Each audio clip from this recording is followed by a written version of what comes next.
খ্রিস্টান ছিলেন, আদি মুসলমান হয়েছেন। হাতেম সময় পায়নি, কিন্তু আদি রাদিয়াল্লাহু তাআলা তিনি মুসলমান হয়েছেন।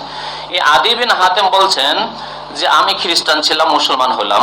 নবী করিম সাল্লাল্লাহু আলাইহি ওয়াসাল্লাম আমার সামনে একটি আয়াত পাঠ করলেন, আন্নাহু সামিআন নবী সাল্লাল্লাহু আলাইহি ওয়াসাল্লাম ইয়াকরাউ হাযিহিল আয়া। এই আয়াতটি পাঠ করে শোনাল। কি আয়াত? ইত্তাখাযু আহবারাহুম ওয়া রুহবানাহুম আরবাবা মিন দুনিল্লাহ ওয়াল মাসীহ ইবনে মারইয়াম।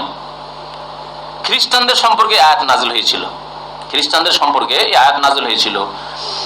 আদি বিন হাতেম যেহেতু খ্রিস্টান থেকে মুসলমান হয়েছিলেন, তাই নবী করিম সাল্লাল্লাহু আলাইহি ওয়াসাল্লাম এই আয়াতটি শোনালেন তাকে, যে তারা অর্থাৎ খ্রিস্টানরা ইত্তাখাযু তারা সাব্যস্ত করেছে, মেনে নিয়েছে আহবারাহুম তাদের আলেমদেরকে, তাদের পণ্ডিতদেরকে। আহবার হাবরুনের জামা, হাবরুন মানে আলেমুন। আমাদের ইসলামিক ভাষায় যেমন শরীয়তের কোরআন এবং হাদিসের পণ্ডিতদেরকে কি বলা হয়? আলেম, ওর বহু বচন হচ্ছে ওলামা, তাই না? ইহুদি খ্রিস্টানদের ধর্মীয় যারা পণ্ডিত, তাওরাত ইনজিলের বাইবেলের যারা পণ্ডিত, তাদেরকে বলা হতো হাবর, একজন হাবর, আর বহু বচন হচ্ছে আহবার। আল্লাহ বলছেন তাদের আলেম পণ্ডিতদেরকে তারা কি করেছে? সাব্যস্ত করেছে, বানিয়েছে। আর কাদেরকে? রহবানাহুম, রহবান রাহেবের জামা, রাহেব মানে পুরোহিত, ধর্মযাজক যারা, সাধু। হিন্দু যেমন সাধু সন্ন্যাসী, হ্যাঁ, তেমনি ইহুদি খ্রিস্টানদের মধ্যে তার পুরোহিত, জি। আর মুসলিম সমাজে বলা যেতে পারে আবেদ, হয়তো আলেম নয় কিন্তু বড় পরেজগার, আল্লাহওয়ালা, তাহাজ্জুদ পড়ে, চাস্তের নামাজ পড়ে, ইশরাকের নামাজ পড়ে, খুব নেক লোক। সবসময় যখন দেখেন মসজিদে শুধু কখনো কোরআন নিয়ে আসে, কখনো নামাজ পড়ছে, এইরকম লোক। এটা হচ্ছে সুন্নতি আবেদ। আর বিদাতি, বিদাতি রহবান আমাদের মুসলিম সমাজের হচ্ছে এই পীর মুরিদির ব্যবসায়ীরা, যারা তসবিহ নিয়ে তসবিহ জপছে আর লোকজনকে স্বীকার করেছে, হ্যাঁ। তো পীর মুরিদের ব্যবসায় যারা বিদাতি জিকির আজকার করছে, এরা রহবান। ইসলামে রহবানিয়াত নেই। নবী করিম সাল্লাল্লাহু আলাইহি ওয়াসাল্লাম রহবানিয়াত ফিল ইসলাম, ইসলামে এ পুরোহিত্য নেই। ইসলামে রহবানিয়াত অর্থাৎ বৈরাগ্যবাদ, সন্ন্যাসী হয়ে যাবে, ঘর সংসার ছেড়ে দিবে, সংসার ত্যাগ করবে, স্ত্রী ছেড়ে দিবে, ছেলে মেয়েদেরকে ছেড়ে দিয়ে বনে জঙ্গলে চলে যাবে, আর শুধু আরাধনা উপাসনায় মেতে থাকবে, ইসলামে জায়েজ নেই। আমিটি আগের যুগে ছিল, ইহুদি খ্রিস্টানদের মধ্যে ছিল। তো আল্লাহ রাব্বুল বলছেন যে খ্রিস্টানরা কি করেছিল? তাদের ধর্মীয় জ্ঞানীদেরকে অর্থাৎ পণ্ডিতদেরকে, আহবার ও রহবানাহুম তাদের পুরোহিতদেরকে, ধর্মযাজকদেরকে তারা আরবাবা মিন দুনিল্লাহ আল্লাহকে বাদ দিয়ে রব বানিয়ে ফেলেছে, প্রভু বানিয়ে ফেলেছে। ওয়াল মাসীহ ইবনে মারইয়াম, আর মরিয়মের সন্তান মাসীহ আলাইহিস সালাম, ঈসা আলাইহিস সালামকেও তারা রব বানিয়ে ফেলেছে। তারা ঈসা আলাইহিস সালামের পূজা করা শুরু করেছিল ইবনুল্লাহ, আল্লাহর পুত্র বলে। হ্যাঁ, আল্লাহকে ভেতরে আল্লাহর পুত্রকে রাজি রাখতে হবে। যেমন দেশে নেত্রীকে খুশি করতে হলে তার ছেলেকে খুশি রাখতে হবে, ঠিক না? তার ছেলের মাধ্যমে তার মা পর্যন্ত পৌঁছা যাবে, সব আছে কি নেই? হ্যাঁ।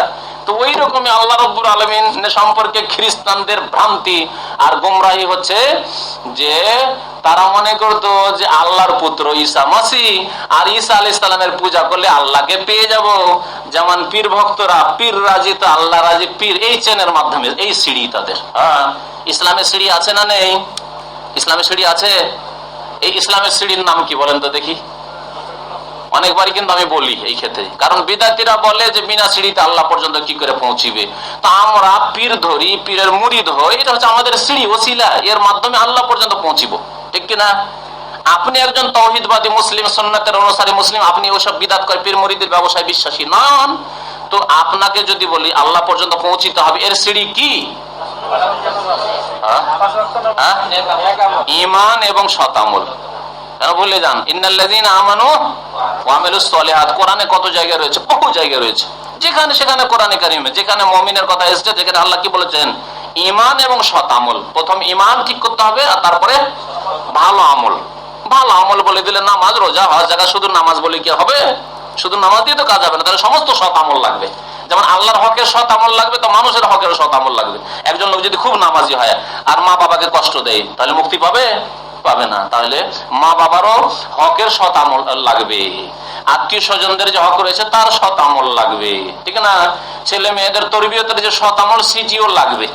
কেউ যদি নিজে শুধু নামাজি, আমাদের দেশের বুড়া নামাজি গুলি তো এরকমই নামাজি, টুপি আর দাড়ি আর একবারে পাঞ্জাবি আর চিল্লা লাগায়, আর একটিও ছেলে বাড়িতে নামাজ পড়ে না, একটিও বউ বেটি পর্দা করে না, এরকম বহু আছে, আছে না? মুক্তি পাওয়া যাবে? না, মুক্তি পাওয়া যাবে না। নবী সাল্লাল্লাহু আলাইহি ওয়াসাল্লাম তুলনা করেছেন একটি বাড়িকে, একটি মুসলিম পরিবারকে, একটি মুসলিম সমাজকে একটি পানি জাহাজের সাথে। পানি জাহাজে যদি ছিদ্র করতে থাকে নিচে থেকে, আর আপনি ওপর তালায় বসে থাকেন, মানে আপনি মুসল্লি ওপর তালায় বসে আছেন, আর আপনার বউ বেটি সব ছিদ্র করছে, আপনার ছেলেগুলি সব বেনামাজি সব ছিদ্র করছে পানি জাহাজ, তো পানি জাহাজ ডুববে না ডুববে না? আর ডুবলে শুধু আপনার বউ বেটি ধ্বংস হবে আর আপনার ছেলেগুলি ধ্বংস হবে, আর আপনি বুড়া বেঁচে যাবেন না, আপনিও ধ্বংস হবেন। আপনি যদি বলেন আমি তো 2 তলাতে আছি, মানে আমি তো নামাজি, আমি কেন জান্নাত পাবো না? আমি এত চিল্লা লাগালাম, কেন জান্নাত পাবো না? পাওয়া যাবে? কখনো পাওয়া যাবে না। ওই 2 তলাও ডুববে। নিচে তলায় যখন পানি ভর্তি হয়ে যাবে, তারপরে 2য় তলায় পানি, তারপরে জাহাজটা পুরোটাই পানির তলায় তলিয়ে যাবে। এর সাথে উদাহরণ দিয়েছেন মাদানী নবী করিম সাল্লাল্লাহু বুখারী শরীফের হাদিস। মুসলিম সমাজকে, মুসলিম পরিবারকে এর সাথে উদাহরণ দেওয়া হয়। সুতরাং আপনাকেও ভালো হইতে হবে, আপনার পরিবারকেও ভালো করতে হবে। তাহলে সৎ আমল বলতে হবে, তাহলে সবগুলি আমল চলে আসবে, সবগুলি আমল চলে আসবে। তো আমাদের আল্লাহ পর্যন্ত পৌঁছার সিঁড়ি আল্লাহ কোরআনে বহু জায়গায় বলেছেন ঈমান এবং আমল সালেহ। ওয়াল আসরি ইন্নাল ইনসানা লাফি খুসর ইল্লাল্লাযিনা আমানু ওয়া আমিলুস সালিহাত ওয়া তাওয়াসাউ বিল হাক্কি ওয়া তাওয়াসাউ বিস সাবর। এগুলো হলো সিঁড়ি, এগুলো সিঁড়ি। এই 2টি ভুলবেন না, 2টি বললে সবগুলি চলে আসবে। হ্যাঁ, ইসলামের দাওয়াতও চলে আসবে, অন্যকে ইসলামের দাওয়াত দেওয়া চলে আসবে, মানুষের হকও চলে আসবে, আল্লাহর হকও চলে আসবে, সব চলে আসবে। ঈমান এবং সৎ আমল হচ্ছে সিঁড়ি। আর কোন ব্যক্তি সিঁড়ি হতে পারে না, সেই ব্যক্তির যে কি অবস্থা তাই তো জানা নেই। তারা কি আশরা মুবাশশারা নাকি? আরে আল্লাহ রাসূলের যুগে 10 জনকে আল্লাহ রাব্বুল আলামিন সুসংবাদ দিয়েছিলেন যে আবু বকর, ওমর, ওসমান, আলী আর এই 10 জন জান্নাতি। এই সুসংবাদ ছিল। কোন পীরের জন্য সুসংবাদ আছে নাকি? আছে? খাস করে ও নাম ধরে আছে? তবে বলা হয়েছে যে ব্যক্তির ঈমান ভালো, আমল ভালো, সে জান্নাতে যাবে। এতে যে কোনো ব্যক্তি শামিল হতে পারে। এখন ঈমান ভালো, আমল ভালো কিনা, না শিরক ঢুকে আছে, বিদআত ঢুকে আছে, আল্লাহ ভালো জানেন।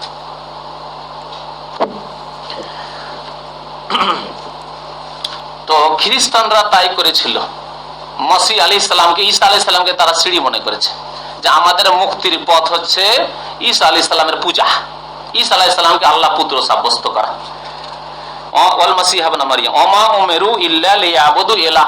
অথচ তাদেরকে একমাত্র এক ইলাহর ইবাদতের আদেশ করা হয়েছিল। তিনি কে? এক ইলাহকে আল্লাহ রাব্বুল আলামিন। ওমা উমিরু, তাদেরকে আদেশ করা হয়েছিল একমাত্র ইলাহান ওয়াহিদা, এক আল্লাহ রাব্বুল আলামিনের ইবাদতের।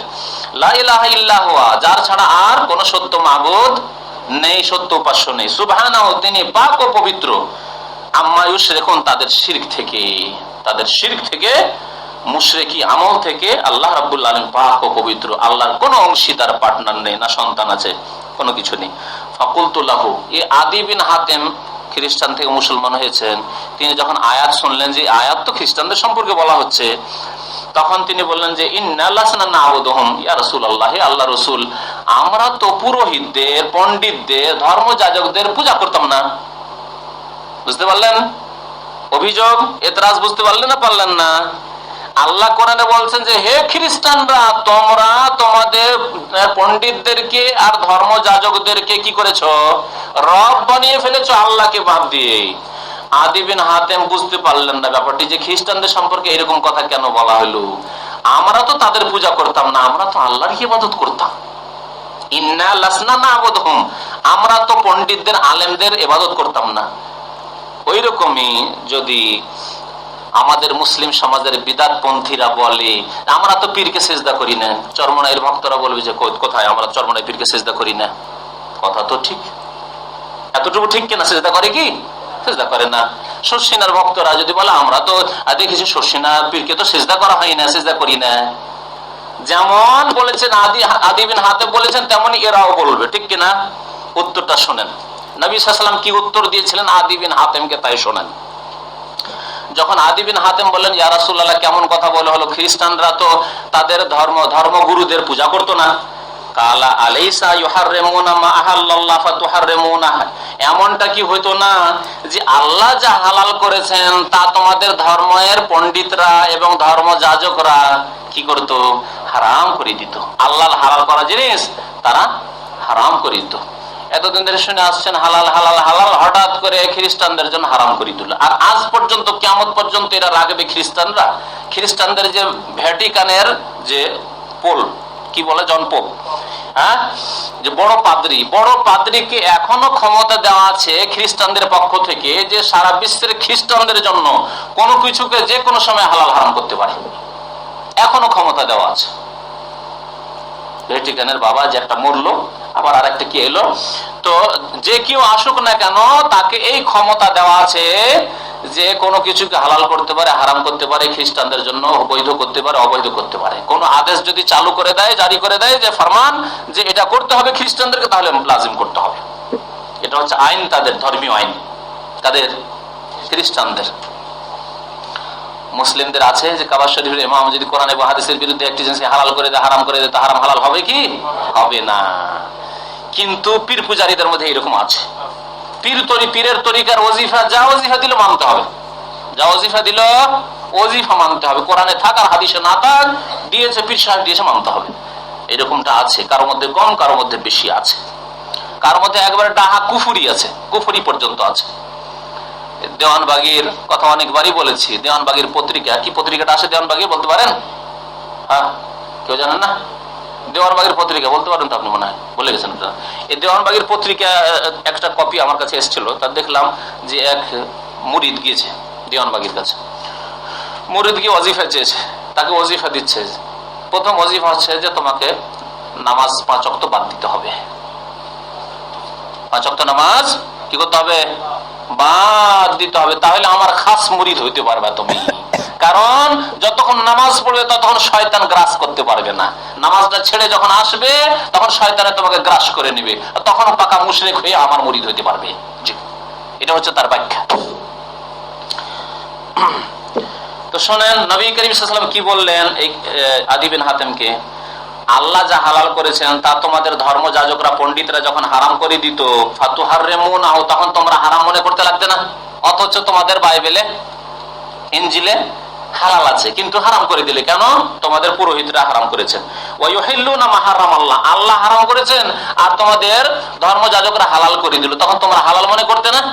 ফাতুহিল্লুনাহু, হালাল মনে করতে না করতে না? জিজ্ঞাসা করলেন, বুঝতে পারলেন প্রশ্ন?